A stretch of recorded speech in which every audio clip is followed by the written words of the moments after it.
Seja com cada um de vocês, amém? Irmãos, estamos aqui, acho que esse é o segundo culto aqui nessa parte de cima, né? O primeiro foi quarta-feira, o segundo culto à noite. De manhã foi ontem e hoje é o segundo culto à noite aqui na parte de cima.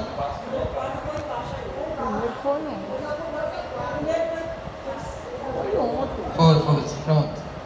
Então, hoje é uma data muito especial. Hoje é uma data muito especial não só para o Dom Eliseu, mas para toda a igreja adventista. Hoje, dia 22 de outubro, talvez para vocês, assim, para a maioria, talvez vocês não tenham muita noção do que foi que aconteceu nesse dia. Então hoje eu decidi contar a história de como essa igreja surgiu e por que essa data de hoje tem tudo a ver com a igreja adventista. Mas antes eu queria perguntar para vocês, alguém aqui já ficou muito ansioso para um evento, para uma viagem, para uma coisa que estava muito ansioso, quando chegou no dia o evento foi cancelado? Quem já passou por isso já? Acho que todo mundo aqui já passou por uma experiência assim. Chegava lá, passou vários dias contando as horas para chegar naquele momento, naquela viagem. Aí quando chegou no dia, aí o transporte, não tinha transporte para a viagem, você ficou doente, aconteceu alguma fatalidade, não deu certo você, ir para aquela viagem, para aquele evento. Todo mundo aqui já passou por uma experiência assim. E não é decepcionante, não dá um desapontamento quando isso acontece? Quando você está muito ansioso e aquele evento não acontece ou não acontece do jeito que você estava esperando? Acho que todo mundo aqui já experimentou uma grande decepção. Pois é, hoje, irmãos, eu queria contar a história de uma pessoa que passou 25 anos esperando um evento muito importante, o maior evento da vida dele. Ele passou 25 anos ansioso por esse evento, mas ele chegou no dia e esse evento não aconteceu. Mas antes, quero ler com vocês o que está lá no livro de Hebreus. Hebreus 10, verso 37. Hoje vai ser bem curtinho, hoje vai ser só para vocês conhecerem a história desse homem. Hebreus 10, 37. Hebreus é lá no Novo Testamento, lá no meio das cartas de Paulo. Hebreus 10, 37.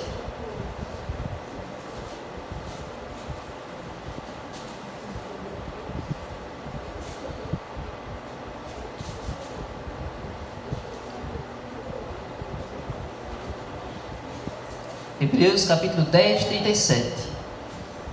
Aqui está falando sobre um evento.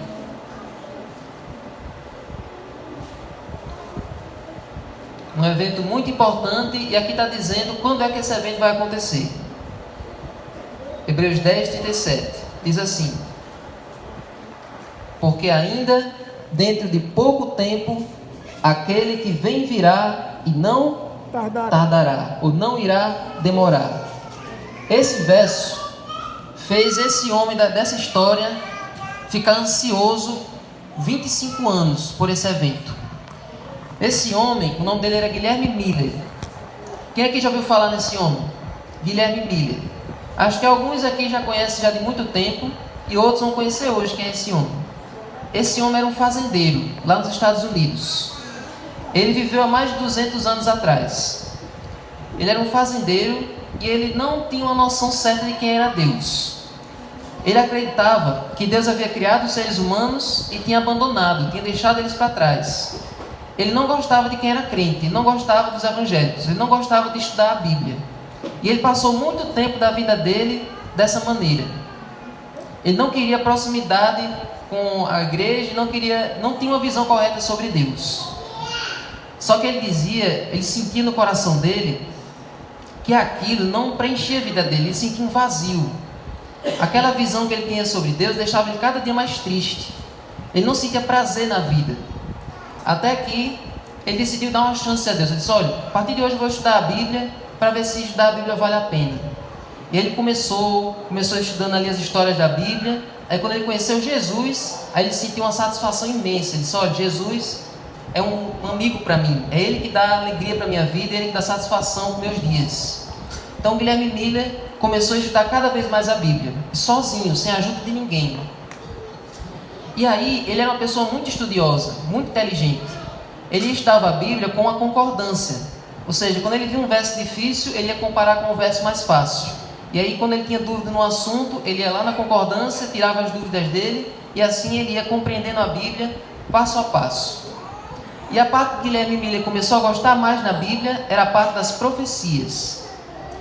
A parte das profecias, na minha opinião, é uma das partes mais incríveis da Bíblia, é a parte mais massa da Bíblia.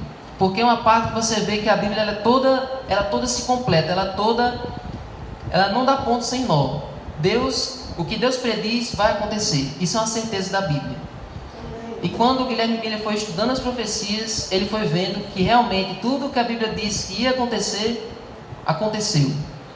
Quando ele começou a estudar sobre aqueles impérios mundiais, um império que vinha, depois o outro chegava, ele começou a ver que tudo na Bíblia fazia sentido e que Deus estava certo. Até aqui, ele descobriu uma profecia que a deixou ele assim fascinado. Uma profecia que ninguém nunca havia falado antes.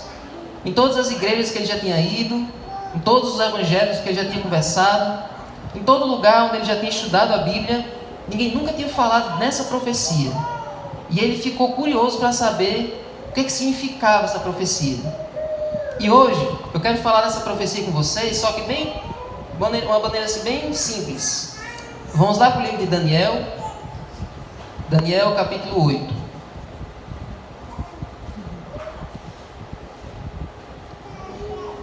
Daniel capítulo 8, verso 14. Nós não vamos entrar em detalhes, mas nós vamos só entender o que foi que deixou o Guilherme Miller tão animado com essa profecia. A profecia, ela está num verso só.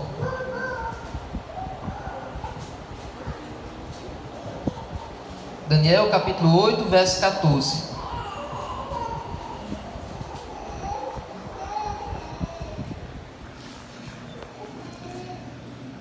Diz assim: e ele me disse, até 2.300 tardes e manhãs, e depois disso o santuário será purificado.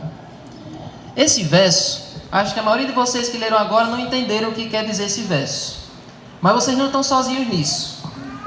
Sabe quem também não entendeu esse verso? Primeira vez que ouviu? Olha o verso 15. Verso 15. Depois que eu tive a visão, eu, Daniel, procurei entendê-la. Foi quando se apresentou diante de mim um ser que tinha a aparência de um homem. Agora vamos lá para o verso 27. Verso 26 e 27. A visão das tardes e das manhãs que lhe foi dada é verdadeira, mas guarde a visão em segredo, porque ela se refere a dias ainda bem distantes. Então, assim que Daniel recebeu a visão, o anjo disse: olhe, agora não se preocupe, essa visão não é para você, essa visão é para o futuro. Quem é que é ansioso? Quem é que tem ansiedade? Quem é que gosta de ouvir uma fofoca pela metade? Acho que a maioria não gosta. Então, agora Daniel recebeu a maior profecia da vida dele, e o anjo disse: olha, não procure saber o que é, pois não é para você, é para o futuro. Já pensou? Deus dá uma revelação a você e dizer que você não precisa se preocupar em saber o significado? Você ia ficar martelando, ia ficar o dia todo querendo saber o que era aquilo. E olha como Daniel ficou. Verso 27. Será que Daniel aceitou isso que Deus disse ou ele ficou tranquilo? Eu, Daniel, enfraqueci e fiquei doente durante vários dias. Depois me levantei e tratei dos negócios do rei. Fiquei espantado com a visão e não havia quem a entendesse. Daniel passou mal porque não entendeu aquela visão. Ele ficou vários dias sem trabalhar, ficou vários dias sem fazer nada, querendo entender o que é que Deus tinha revelado a ele. Mas Deus revelou a Daniel? Olha aí, vamos lá para o capítulo 12. Daniel 12, leia aí o verso 9.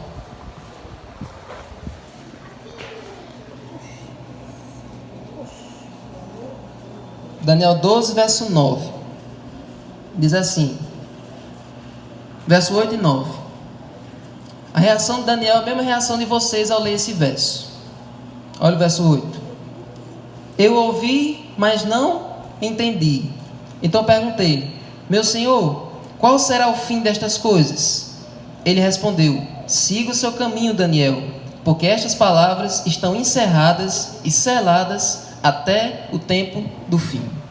Pronto, agora Deus deixou claro para Daniel: Daniel, isso que eu disse a você, esqueça, é para o futuro. É para o futuro, para outras pessoas descobrirem. Então, Guilherme Miller, quando leu isso aqui, ele percebeu: então, realmente, isso que Daniel leu não era para o tempo dele. E por isso que eu nunca ouvi falar disso na minha vida toda. Mas por que Deus mandou escrever isso aqui na Bíblia, sendo que não era para Daniel entender e era para frente? Quando é que é para a gente entender? E aí Guilherme Miller decidiu pesquisar. Disse: não, esse verso não está aqui por acaso. Essa profecia aqui tem coisa. E eu vou escarafunchar aqui até achar, até entender o que essa profecia quer dizer. E aí ele percebeu o seguinte: a profecia dizia até 2.300 tardes e manhãs. O que é uma tarde e manhã na Bíblia? O que é uma tarde e manhã na Bíblia? Vamos lá para Gênesis 1? Só para você entender o que é uma tarde e manhã. Quando a Bíblia usa essa expressão, é o quê? Gênesis 1.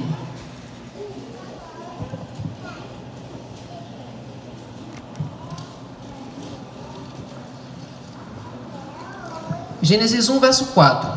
Ou melhor, verso 5.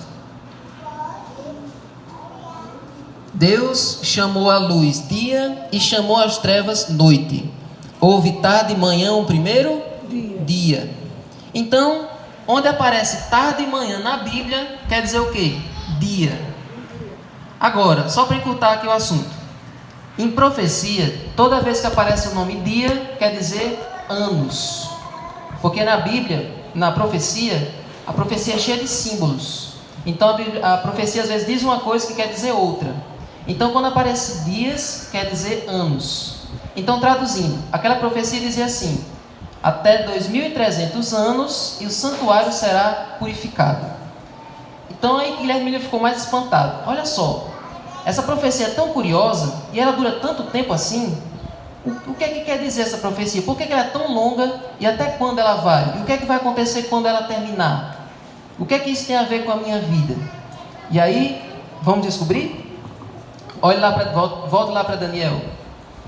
Daniel capítulo 9.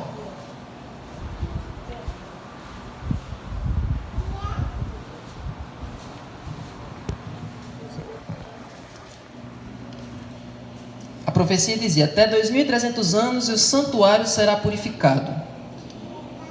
Aí Guilherme Miller começou a querer pensar o seguinte: quando é que começa esse período?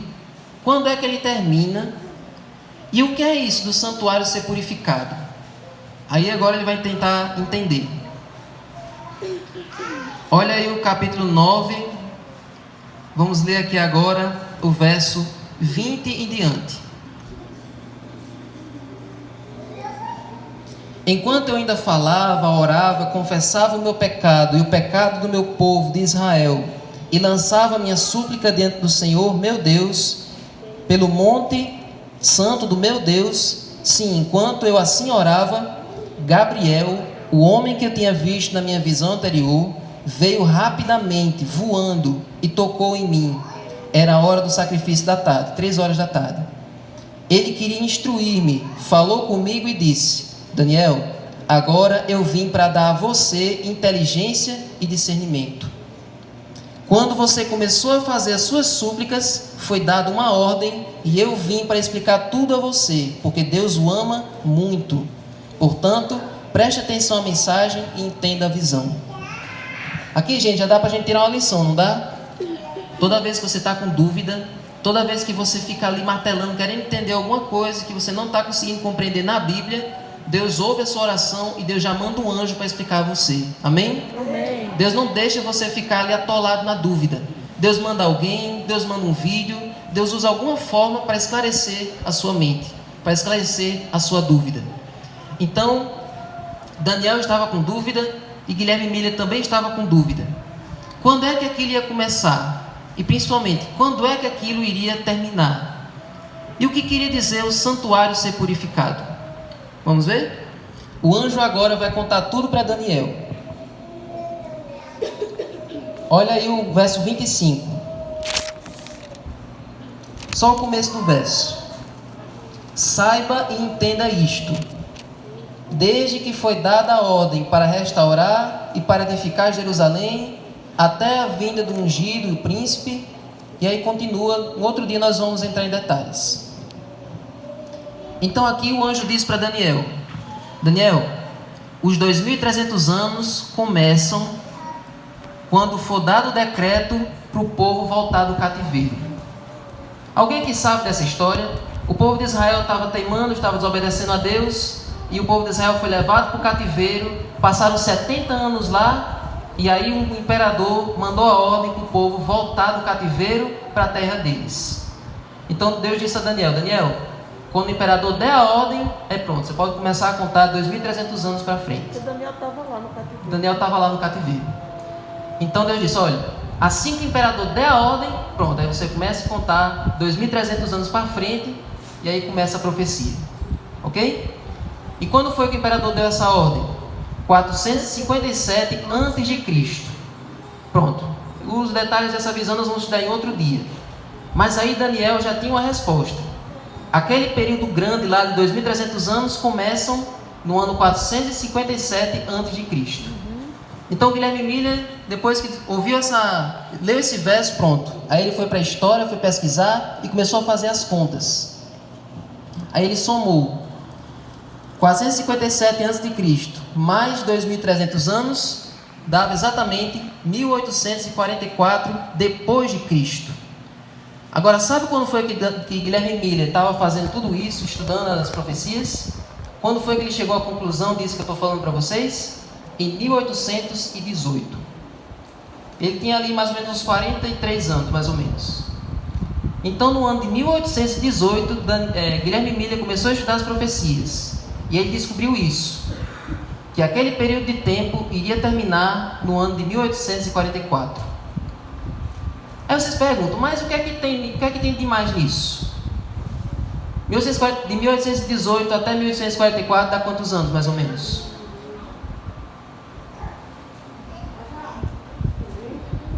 25, né? 24?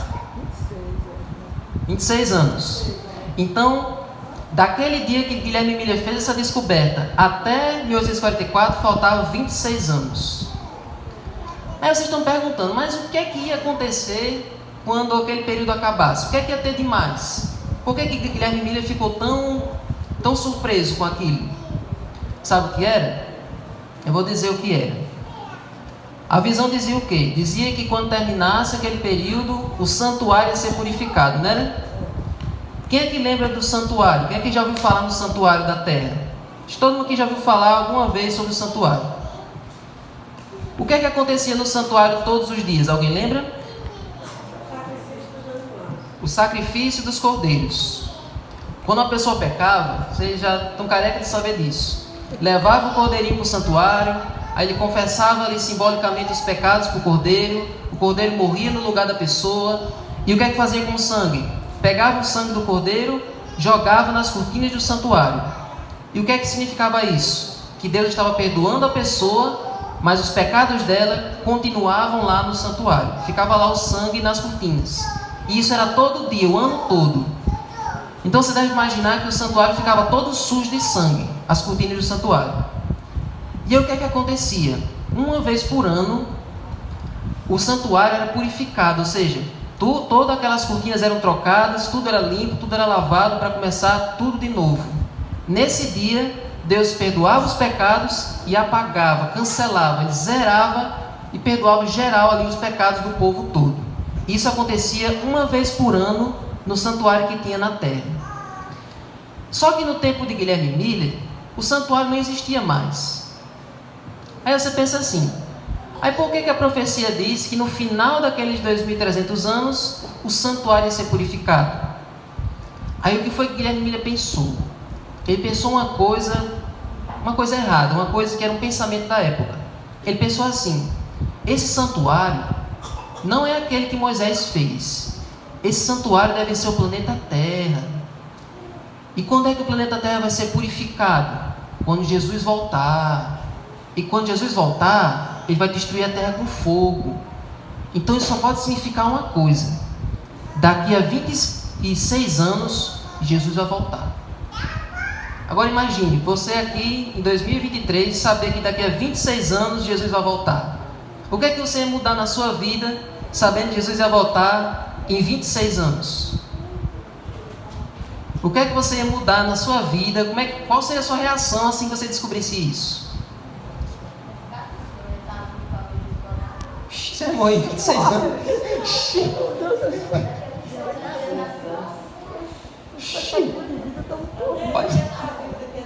Rapaz, Fernando já tá mal, já tá na boca da cova já, Fernando. Daqui a 26 anos ele já tá morto.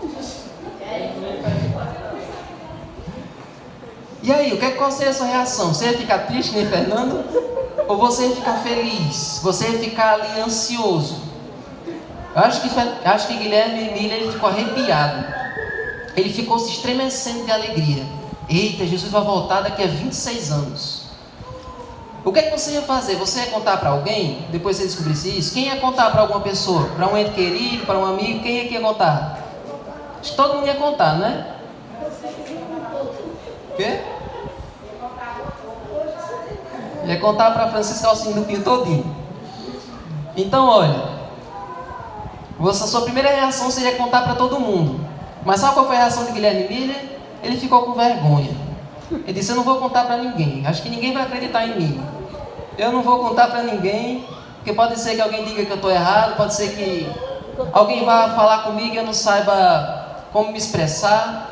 Aí sabe quanto tempo ele ficou calado? Ele ficou calado até 1831. De 1818 até 1831 ele passou 13 anos calado, sabendo disso. Agora imagine, você saber de uma coisa boa que vai acontecer e não contar para ninguém. Imagine como é que ia ficar seu coração. Quem é que já teve uma experiência assim de, por exemplo, você saber uma coisa boa que aconteceu e não poder contar para a pessoa? Quem já teve uma experiência assim? Todo mundo aqui já passou por uma experiência. Por exemplo, seu filho nasceu, mas o filho da pessoa nasceu, mas você não está no momento de contar ainda para a pessoa. Acho que todo mundo já passou por uma situação assim. Então, olha, Guilherme Miller passou 13 anos... Davi, quando eu descobri que estava grávida de você... Começou. Eu queria dizer para todo mundo, mas aí eu disse só a mamãe, e primeiro ia dizer a seu pai, para poder dizer às outras pessoas. Então eu ia encontrando as pessoas e morri de vontade de dizer, mas aí eu ia guardando, você tem uma notícia muito boa para dizer, mas só vou dizer daqui a pouco. O milagre, minha ficou segurando, não contou para ninguém. Essa história está mal contada, acho que era... Então... Vazou, mano. Isso é conversa. Então...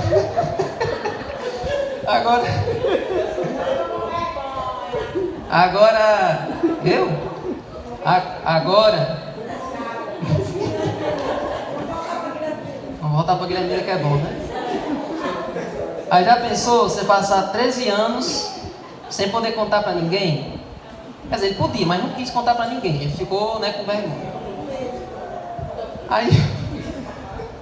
Mas aí, depois de 13 anos, ele ficou com aquele negócio queimando no coração. Não, eu não posso guardar isso só para mim. Eu não posso guardar essa mensagem só para mim. Porque isso é injusto. Eu descobri isso aqui, uma verdade tão incrível, e ficar reservando isso só para mim, isso não é justo.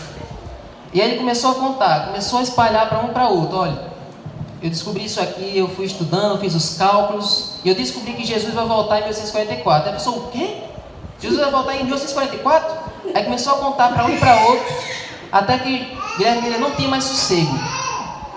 Todo horário do dia as pessoas chamavam para ele contar aquela história. Ele ia na casa de um, aí o outro chamava para ir para a casa do outro, aí se juntava todo mundo na vizinhança para escutar, e ele foi sendo convidado de igreja em igreja. As igrejas ficavam lotadas, mais lotadas que isso aqui, não ficava espaço para ninguém ficar sentado. E Guilherme ia contando aquilo que ele tinha descoberto. Jesus vai voltar daqui a 26 anos. Melhor, 1931, Jesus vai voltar daqui a 13 anos. E aí foi se juntando, até que nas igrejas já não cabia mais gente. Eles começaram a fazer ao ar livre. Se juntavam milhares de pessoas para ouvir Guilherme Miller. Milhares de pessoas. Todas na ansiedade pela volta de Jesus. E isso começou a motivar as pessoas que estavam frias nas igrejas. Sabe aquelas pessoas que ficavam desmotivadas nas igrejas, já ali desanimando? Pronto, todo mundo começou a se animar, todo mundo começou a se reavivar. Teve gente que começou a sair das suas igrejas para entrar no movimento de Guilherme Miller. E isso virou uma febre mundial. Saiu dos Estados Unidos e começou a ir para outros países. Na África começou a surgir um Guilherme Miller da África, teve um Guilherme Miller da Inglaterra, teve outro na França. E no mundo todo isso virou uma febre, isso ficou viral. Jesus vai voltar daqui a 13 anos. E aí o que é que as pessoas faziam? Muita gente, como já imaginavam que Jesus ia voltar, pensaram assim, não tem para que eu ficar guardando tantos terrenos, tantas propriedades, ficar ajuntando bens para mim mesmo, eu vou vender tudo. Tem gente que vendeu casa, vendeu todos os bens para ajudar na obra lá, para ajudar na pregação daquela mensagem. E aí foi chegando a data, chegou no ano 1844, e aí o mundo todo já estava na ansiedade, e aí chegou no dia 22 de outubro, e aí as pessoas que estavam na ansiedade se combinaram, vamos cada um para um lugar para observar, para assistir, para estarmos prontos para Jesus levar a gente. E foi que nem no dia do eclipse. Quem é que foi para a Serra do Zé? Acho que tem gente aqui que... Vocês foram para a Serra do Zé? Cancelaram, tá vendo? Foi? Foi, mas... Vocês viram daqui, não foi? Pois foi igual ao eclipse. Se juntaram os grupinhos. As pessoas começaram a se juntar, as famílias, os amigos, todos se juntaram. Lá perto da casa de Guilherme Miller tinha um lajedo no meio da floresta, que era aberto assim, que entrava a luz do sol. E Guilherme Miller juntou toda a família, todos os amigos naquele lajedo. E disseram, nós vamos nos vestir com a melhor roupa e vamos ficar aqui esperando o dia todo a vinda de Jesus. Eles começaram bem cedinho, ficaram lá, eita, Jesus vai vir de manhã, essa é a nossa esperança, ele vai vir no começo do dia. Aí foi passando ali 7 horas, 8 horas da manhã e nada. Não, mas está cedo ainda, ele pode vir até o meio-dia. Aí deu meio-dia e nada, vamos continuar esperando aqui? E aí não, agora ele vai vir de tarde com certeza ele vem. De tarde já está todo mundo já preparado, todo mundo já está acordado, vamos ficar ansiosos porque de tarde ele vem. Aí deu 2, 3, 4 horas da tarde, ixi, já está demorando, vai deixar para vir de noite. Ele vai deixar para vir de noite. E continuar esperando, continuar ali na ansiedade. Porque de noite, né, já está tudo escuro. Quando ele vir com todos os anjos, vai ser um espetáculo. Ele vai deixar para vir de noite. Aí deu 7 horas. Aí deu 8 horas. Ixi, vai deixar mesmo já para o final da noite. Aí deu 9. Aí deu 10. Ixi, falta só 2 horas para Jesus voltar. E agora?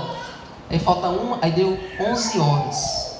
Ixi, falta só 1 hora, rapaz. 59 minutos, 58. Eles ficavam naquela ansiedade. Aí faltava meia hora. E eles todos ali já... Ixi, vai deixar para vir bem no finzinho.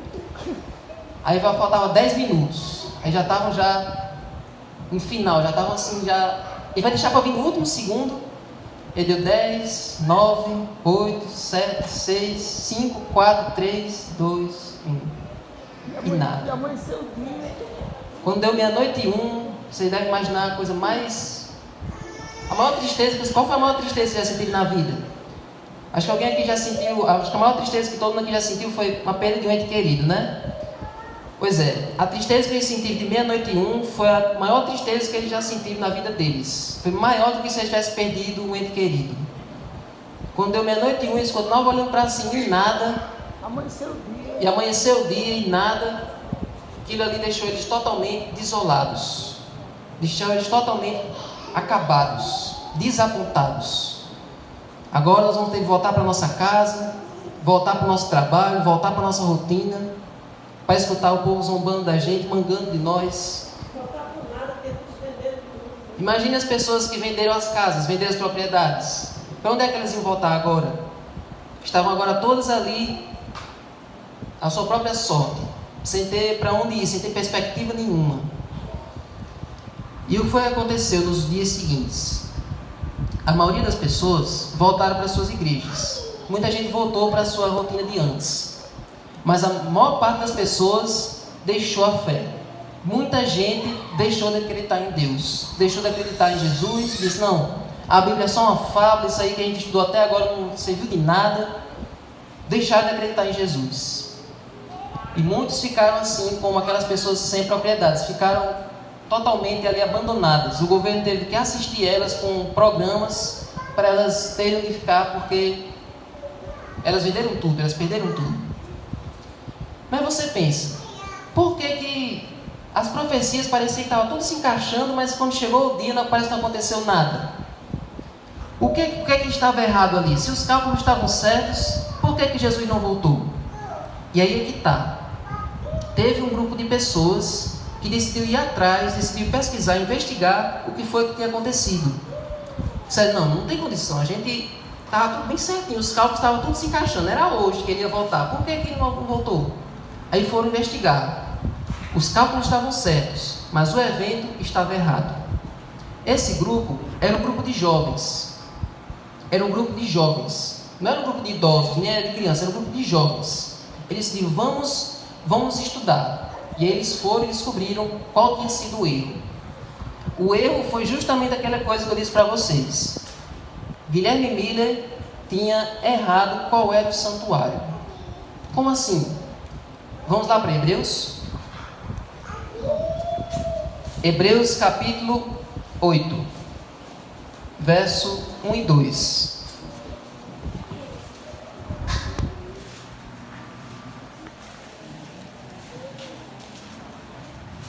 Um detalhezinho, que parece um detalhezinho de nada, mudou tudo.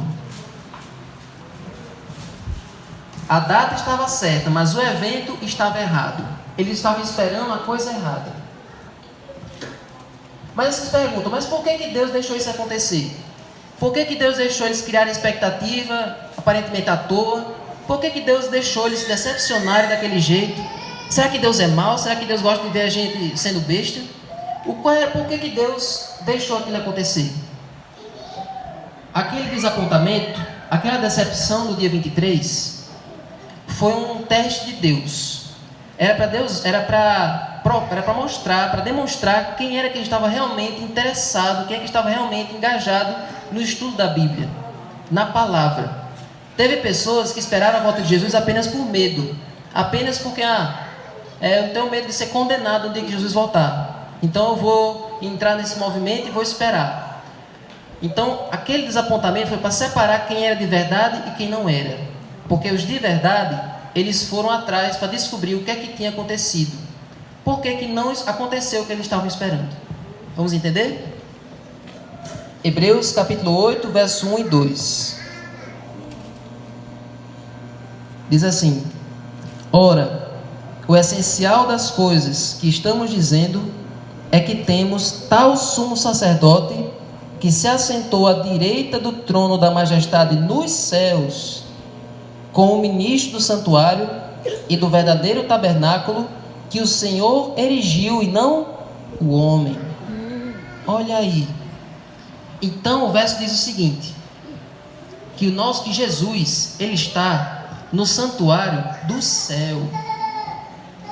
Então, o santuário que Guilherme Miller estava dizendo lá quando ele estava estudando, ele achava que o santuário era a terra. Mas não, o santuário é o santuário celestial. Aí vocês pensam, mas o que isso tem a ver? Vocês lembram quando Deus mandou Moisés construir o santuário da terra? Deus disse, olha, faça esse santuário de acordo com o modelo que eu mostrei para você. Qual era o modelo? O santuário que tinha no céu. Então, tinha o santuário da terra, mas o santuário da terra era um faz de conta. Era uma imitação do santuário que tinha no céu. Era uma cópia, exatamente. Era uma maquete do santuário do céu. O santuário do céu é o original, é o real. Então, o tempo todo, o erro era esse. Guilherme Miller tinha errado apenas esse detalhe. E esse detalhe muda tudo. Porque sabe o que foi que aconteceu naquele dia, de 28 de outubro? Não era a volta de Jesus. Sabe o que aconteceu? Jesus estava lá no santuário, no lugar santo. Ele entrou no lugar santo do santuário celestial no dia que ele foi para o céu. Quando ele estava aqui na terra com os discípulos, ele morreu, ressuscitou, passou uns dias aqui com os discípulos, ele não ascendeu para o céu, não foi para o céu? Naquele dia, ele entrou no lugar santo, no ano 33. Ele entrou no lugar santo do santuário celestial. E do ano 33 até 1844, ele ficou apenas no lugar santo. E o que é que Jesus ficou fazendo esse tempo todo, durante todos esses anos? Ele estava intercedendo pela humanidade, perdoando os pecados, mas os pecados das pessoas continuavam lá. Ou seja, você era perdoado, mas o seu pecado continuava escrito lá no santuário, continuava registrado lá. E o que foi que aconteceu a partir daquele dia, de 22 de outubro? Jesus saiu do santo para o santíssimo. Ele saiu de um compartimento para o outro. E de 1844 até hoje, até o dia da volta dele, o que é que Jesus faz? Ele continua perdoando você, ele continua recebendo a sua súplica quando você se arrepende, ele perdoa, mas agora ele apaga os pecados. Então, quando você peca e se arrepende de coração e se confessa para ele, ele ouve, ele perdoa e apaga. Não tem mais registro lá. Tem um outro verso na Bíblia que diz que Deus pega nossos pecados confessados e ele joga nas profundezas do mar para ninguém mais ir buscar. Amém. É isso que Jesus faz desde aquele dia. Então, aquele dia se tornou o dia em que Jesus começou a apagar os pecados, purificar o santuário celestial. E isso quem foi que descobriu? Foi aquele grupo que continuou estudando, aquele grupo que continuou ali tentando entender o que foi que tinha acontecido. Esse grupo era um grupo de jovens. Entre eles tinha Tiago White, que era um jovem, a esposa dele, Ellen White, que também era uma jovem que estava estudando, tinha John Andrews, tinha Irã Edson, tinha José Bates, entre outros. Depois você pode pesquisar o nome deles. Uriah Smith. Esses jovens continuaram estudando e eles foram entendendo que o que aconteceu naquele dia foi tão importante quanto a volta de Cristo. E de 1844 eles formaram um grupo. Cada um desses jovens era de igrejas diferentes. Eles se juntaram, formaram um grupo e no ano de 1863 eles decidiram formar uma igreja. Uma igreja que acreditava na volta de Jesus. E o nome dessa igreja é a Igreja Adventista do Sétimo Dia. Amém? Então, esse foi o começo da nossa igreja. Parece ter começado de uma maneira ruim, mas na verdade começou de uma maneira muito boa. Começou através do estudo da Bíblia e da esperança na volta de Jesus. Amém. E aquela ansiedade pela volta de Jesus que eles tiveram naquela época é a mesma ansiedade que você precisa ter hoje. Aquela mesma paixão que eles tinham naquele tempo, você precisa ter hoje. A sua maior ansiedade nessa vida, a sua maior expectativa deve ser pela volta de Jesus. Amém. Nós cremos no Jesus que nos criou com as próprias mãos, que deu a sua vida para morrer por nós, que hoje está intercedendo por nós e que em breve vai voltar para nos buscar. Amém. Que esse dia, 22 de outubro, a partir de hoje, a partir desse ano, você possa comemorar e possa agradecer pela intercessão que Jesus faz no seu lugar. Você não precisa pedir perdão dos seus pecados para outra pessoa. Você pode diretamente pedir a Jesus. Pode diretamente com os seus joelhos no chão ter acesso a Jesus. Amém. Ele perdoa e transforma a sua vida. Amém. E prepara você para o dia da sua volta. Oh, glória. Nós somos a geração que vai ver Jesus voltando e somos a geração que vai subir também. Amém. Que essa possa ser a sua esperança nessa noite. Que essa possa ser a sua alegria, o seu motivo de felicidade. Amém. E se esse é o seu desejo, vamos ficar de pé? Vamos cantar esse hino.